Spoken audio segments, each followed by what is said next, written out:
Okay, I started racing in the mid-'80s with my street Chryslers, and here, both here in Charleston and at Central Illinois Dragway or Mid-State Dragway. And then in about 2000, I got into nostalgia racing with a blown small block 33 Ford coupe.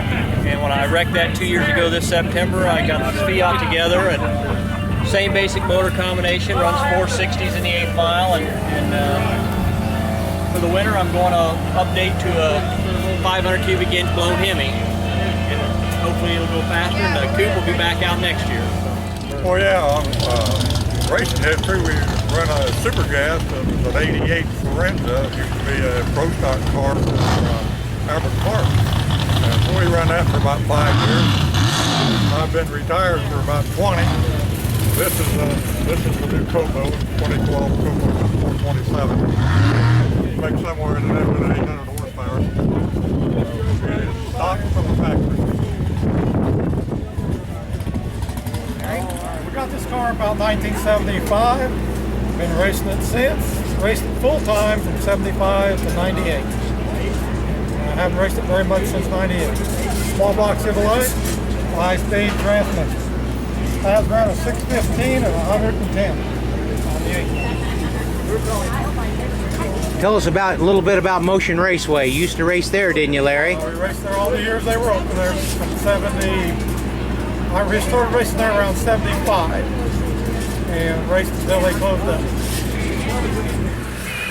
Bought the car in October of 1969, started racing at NHRA in 1970.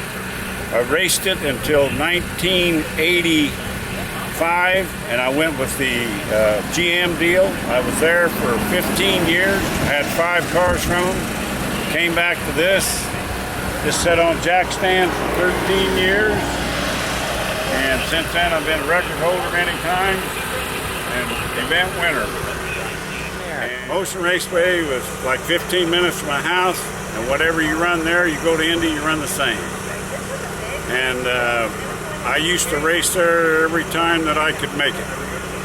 And that was usually, well, I was racing like 4 times a week. And I had a lot of fun. You know, broke a lot of parts.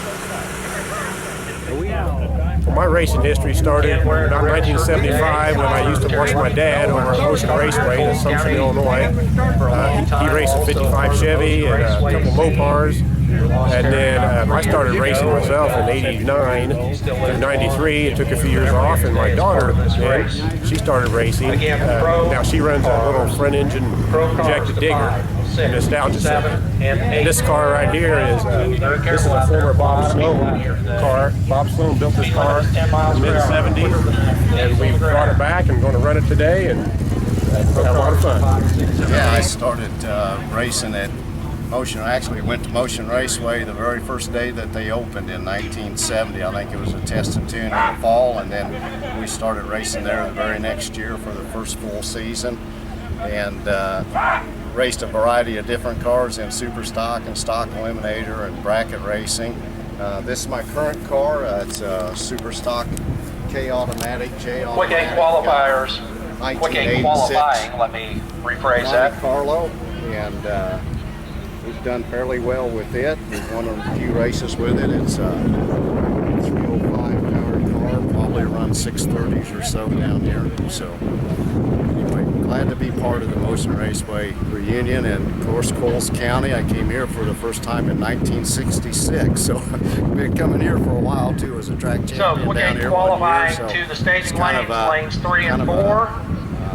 2 quick 8 qualifying double deal, I sessions guess, today for me to before come we go down here racing. and be able to do this for you. Are So, in quick 8 thank you, qualified. Thank you, Larry. Well, the roots probably started back in the 70s, about down at Assumption Motion Raceway with my dad running his dragsters, front engine, rear engine, things of the like. And then when he got out of it, we started helping some dirt racers. And I got of age and got a driver's license and started turning wrenches. And it's evolved from a extremely slow street car to what I would consider a fairly quick street car by definition. And then now it's continued to grow into my son. He's now 9 years old on his second year of junior drag racing, and we're hoping to at least him to be more successful than me.